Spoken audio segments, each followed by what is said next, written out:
ఆంధ్రప్రదేశ్ అంటే సింగపూర్‌కు మొదటి నుంచి సానుకూల దృక్పథం ఉండేదని, వైకాపా ప్రభుత్వం దాన్ని చెడగొట్టేందుకు ప్రయత్నించిందని చంద్రబాబు చెప్పుకొచ్చారు. రాజధాని అమరావతిలో స్టార్టప్ ఏరియా అభివృద్ధి ప్రాజెక్ట్ చేపట్టిన సింగపూర్ సంస్థని అప్పటి సీఎం జగన్ తీవ్ర వేధింపులకు గురిచేసి వెళ్ళగొట్టారని, దాంతో వాళ్ళు కూటమి ప్రభుత్వం ఏర్పడ్డాక కూడా ఆంధ్రప్రదేశ్‌కి రావాలంటే భయపడిపోయారని చెప్పారు.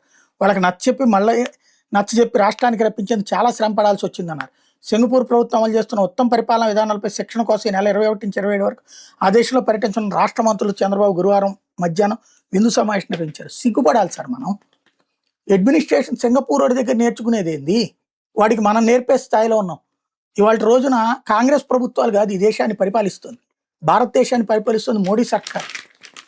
ప్రతి ఒక్కళ్ళ అకౌంట్లోకి డబ్బులు వేసేటటువంటి direct system DBT, direct beneficiary transfer సింగపూర్లో ఉందా? సంక్షేమ పథకాలు సింగపూర్లో ఉన్నాయా?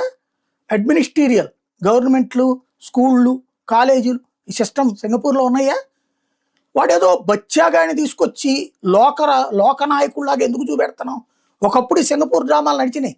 మనకెవరికి తెలుగు తెలియనటువంటి రోజుల్లో, లేకపోతే కనుక ఆ పేపర్లన్నీ మాత్రమే నమ్మే రోజుల్లో.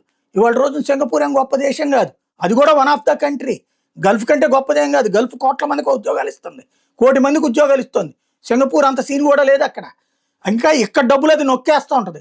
దిక్కుమాల ప్రాజెక్టులు ఒకటి రాసి ఇచ్చి దాంతో కోట్ల మిగ్గేస్తుంది. వాడు బ్రోకర్ కంట్రీ.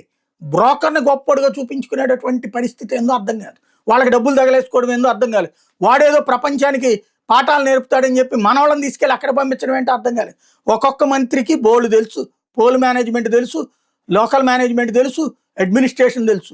వాళ్ళు వెళ్ళి సింగపూర్ దగ్గర నేర్చుకునేది ఏంటి? కావాలంటే వాళ్ళని వచ్చి వాళ్ళ దగ్గర నేర్చుకోమని చెప్పండి.